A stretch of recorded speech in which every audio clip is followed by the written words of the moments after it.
Hey everyone, it's Katie from the Wellington County Museum and Archives, and welcome to County Cocktails. We'll look into the past of Prohibition and bootlegging while we visit townships throughout the county and sort of see what everyone has to offer. Today we are in Puslinch, and specifically in Aberfoyle, where we are visiting the Aberfoyle Mill Restaurant. So let's go meet Victoria and see what she has to tell us about this beautiful restaurant.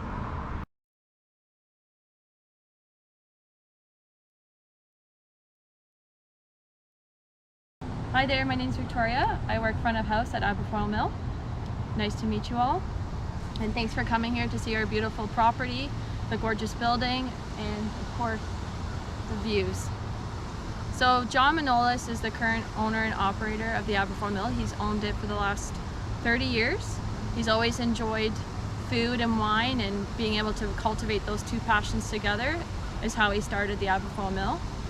He loves the location, and funny enough, he actually was a server here many years ago before owning the business. And when the opportunity came up for him to be able to purchase it, he jumped right on it, and he's been running it ever since.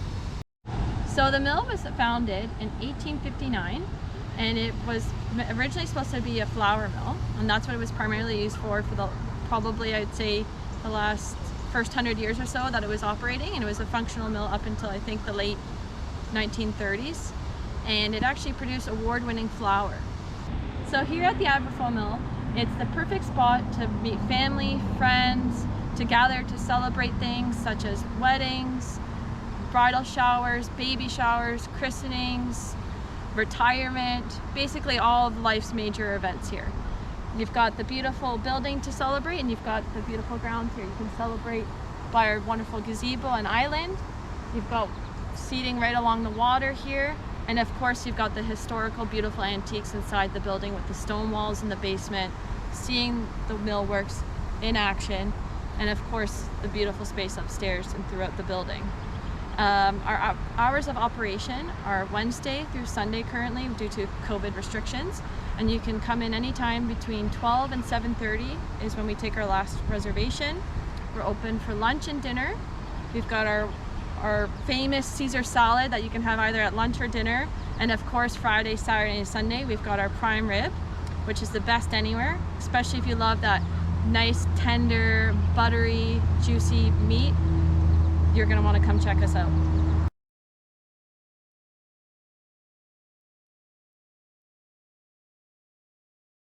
Thanks, Victoria, for letting us know a little bit about what the Aberfoyle Mill is and what it can offer. So let's get into the history of Puslinch itself, because there's some pretty interesting stories that you can find here about alcohol and prohibition and illegal distilleries. But the very important thing to remember is when Prohibition was enacted in Ontario in 1916, there were so many loopholes that really having an illegal distillery was not that hard to do, and getting away with it was even easier to do. In fact, farms were still able to grow different products that people needed to make liquor, grapes, grain, all of that. You could grow it and then sell it to a distillery or a winery. You could even drink alcohol legally. It was just the selling of alcohol in Ontario that was illegal to do. And it's important to remember also that the government, the provincial government at the time, did see the economic value of selling and producing alcohol. It was really only the prohibitionists and the temperance unions that forced the government to enact prohibition in 1916.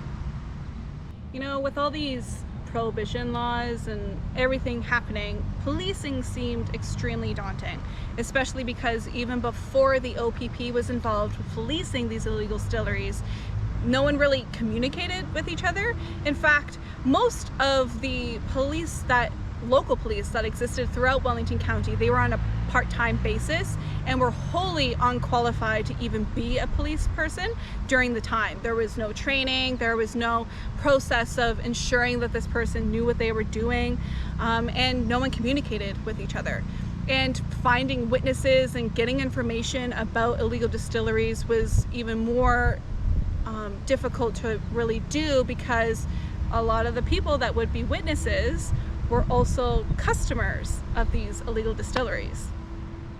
Convictions on illegal distilleries and local operations were a lot less common than what you kind of would have expected during the Prohibition era, and the OPP wanted literally nothing to do with it. They're so focused on their major crimes that the idea of partnering up with local police forces and dealing with local problems was really not appealing. But when the United Farmers of Ontario, or the UFO, came into power in Ontario in 1914, they kind of just forced the OPP to participate in local problems. And then by 1921, there were new policies put into place to essentially get new roles to help out with destroying these local distilleries and operations.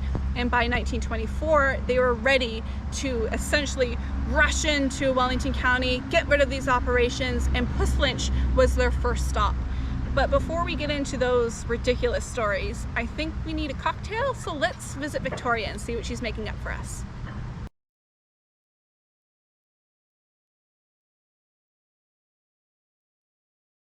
So today what I'm going to be showing you is how to make our blueberry mojito. So the ingredients are going to be mint, which we grow in our garden. We've got Dixon's award-winning gin, which is just as a distillery up in Guelph. So again, we try and like to use local stuff. So like our mint from the garden, local products in the area. We're very fortunate that we've got so many small businesses that we can support. Like for example, during the summertime, when corn's in season, we've got a farmer that's literally just around the corner from us where we can get local corn. So it's all about getting the good quality ingredients to have the freshness and wonderful taste. So we're also going to be using a simple syrup, and it's a blueberry one, just to really enhance the blueberry flavors. And of course we've got our mixed berries and blueberries and our lime.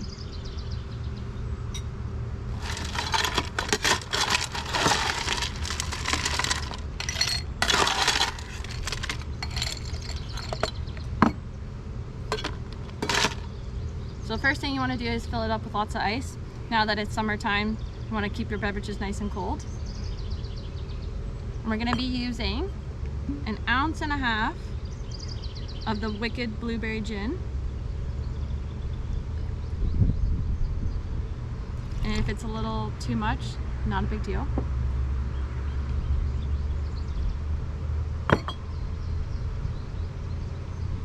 We're going to use about 3 ounces of the blueberry simple syrup, just to bring out that sweetness.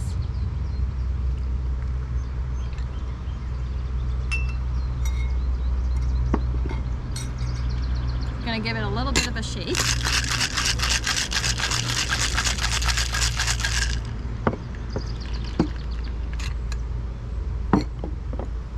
We're going to top it off with some soda just to give it that bubbly. Again, it's going to be about a couple ounces.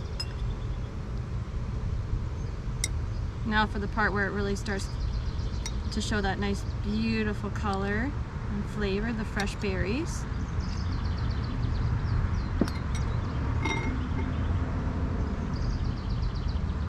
I'm going to put a couple of limes in there.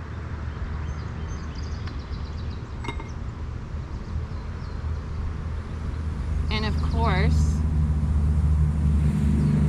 the mint. And we're just going to give it a little stir just to really get that color coming through.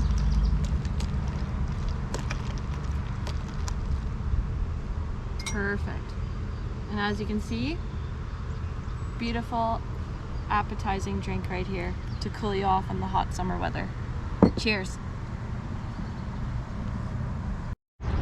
So thank you so much for coming out to visit us at the Aberfoyle Mill here. If you'd like to book a reservation with us, you can call us here at 519-763-1070, or you can book on Open Table, or you can send us an email at aberfoylemill@gmail.com. Remember, there is no occasion that's too big or too small here at the Aberfoyle Mill. We're able to accommodate any party size, whether it be outside, inside in the main dining room by the fireplace, or upstairs in our big event space as well. And remember, when you come, make sure you get that Caesar salad. Cheers.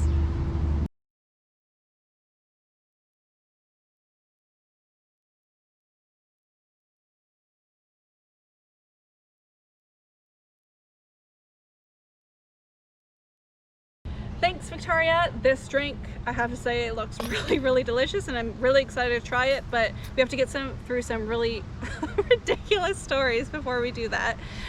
So we're gonna sort of rewind a little bit. And in 1924, the OPP and the local police departments, they were ready to charge into Wellington County and destroy the local distilleries and operations, and they started in Puslinch. And our very first victim, I guess we could call him, that was charged for having an operation was poor Bob Williams in 1924.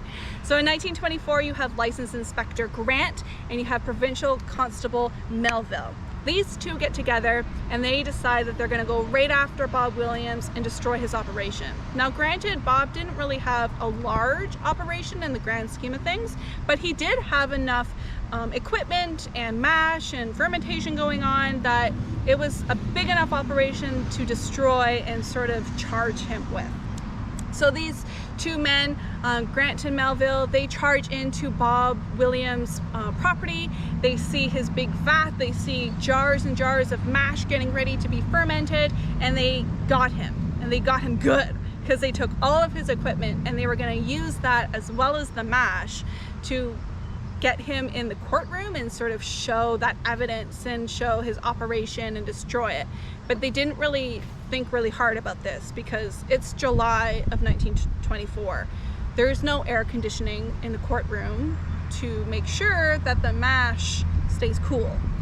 So in the courtroom, they're going through their proceedings, and Bob Williams is essentially getting that knife twisted inside of his back, and there's a lot of jars of mash in the hot courtroom just sitting there as evidence in front of Magistrate Watt.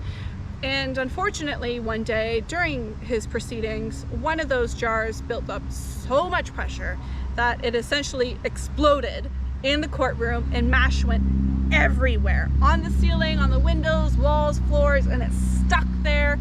And you can imagine that Magistrate Watt was not too impressed with having mash all over his courtroom. That was going to take a while, not just to clean, but to air out. It's gonna stink inside that courtroom for days. And the courtroom went silent for a moment. Just people in shock of what just happened.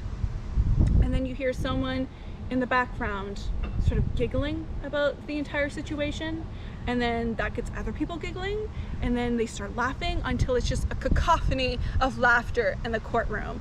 And Magistrate Watt was so angry at these locals laughing at the fact that his courtroom was now covered in mash that he took it out on poor Bob Williams.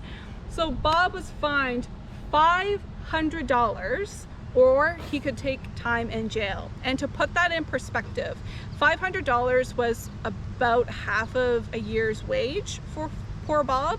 So he was charged quite a bit of money, and I'm pretty sure that it was very much unnecessary, and it was only done because Watt was so angry about the mash getting everywhere.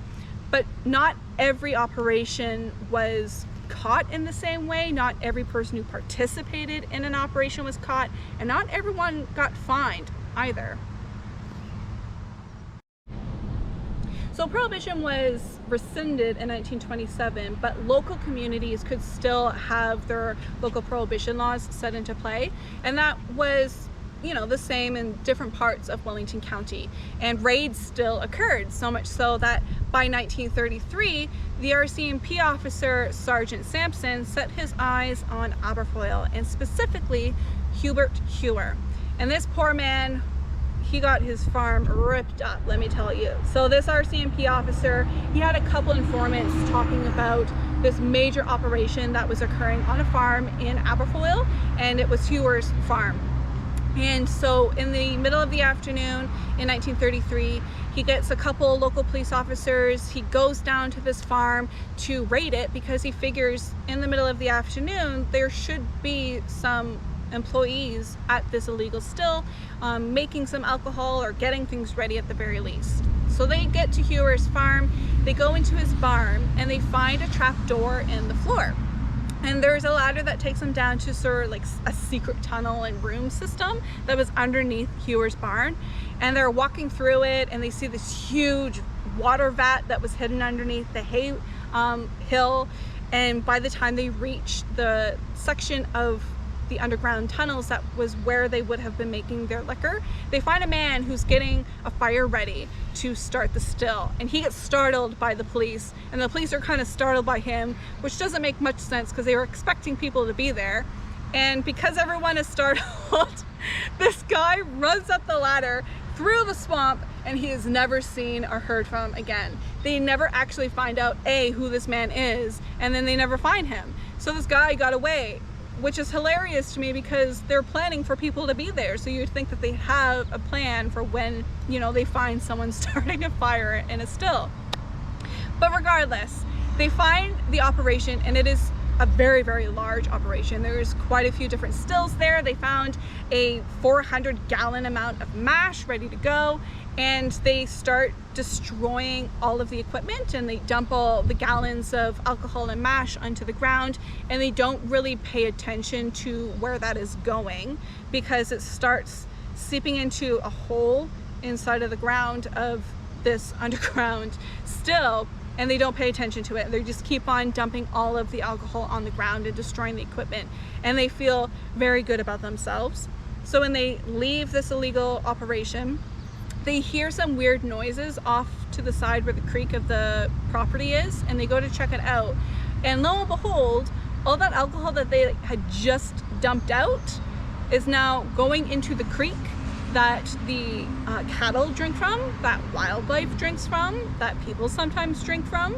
So Hewer's cows, his pigs, his chickens, some local ducks that just sort of end up there and laying in the creek, they all drink the water and eat the mash, and they all get drunk. So you can see like heifers leaping through the swamp area in the creek, and they're making loud noises because they have been drinking alcohol. And people hear stories about this in Aberfoyle, so a lot of local Aberfoyle people end up coming to Hewer's farm and then swimming in the creek and then also getting drunk. So really, it was a really bad raid. But Hubert Hewer was arrested. He spent 15 days in court.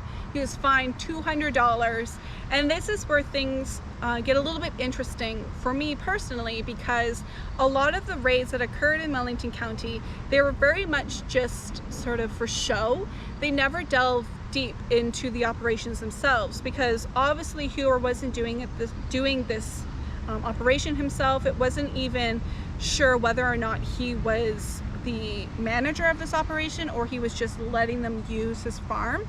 They never went for the bigger picture. They always just went for those really small people doing small things and finding them as much as possible. No one ever really went to jail. It was sort of like a cash grab, just trying to get all those fines thrown at those people so they can collect it. So poor Hubert, Hubert was fined $200. He paid that. He was charged for having the operation and then distributing the product, and it really doesn't seem that the police were interested in dismantling the bigger picture of that operation.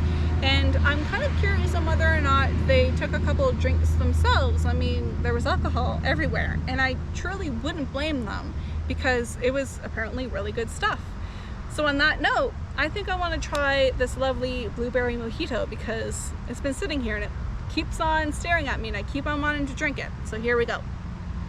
Very excited.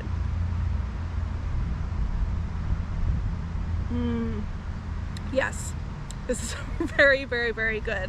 So the next time that you're at the Aberfoyle Mill, I'm going to suggest that you order this or you ask for this because this is very, very good. It's got a nice sweetness from the fruit and the mint and the gin. It mixes very, very, very well together. So I think on that note, I think that's all I have to tell you about these strange stories in Puslinch. I do encourage you to come visit the Aberfoyle Mill because it's a beautiful property, lovely food, obviously very good drinks. And yeah, I guess we'll see you next time. That's all the time that we have here visiting the beautiful Aberfoyle Mill Restaurant. We always suggest that you come and visit our local producers, the Aberfoyle Mill being one of those. And if you want more information about the Aberfoyle Mill, just follow those links and phone numbers that Victoria shared with us. And if you'd like to visit the museum, just visit us at wellington.ca/museum, and we'll see you next month where we visit Mapleton.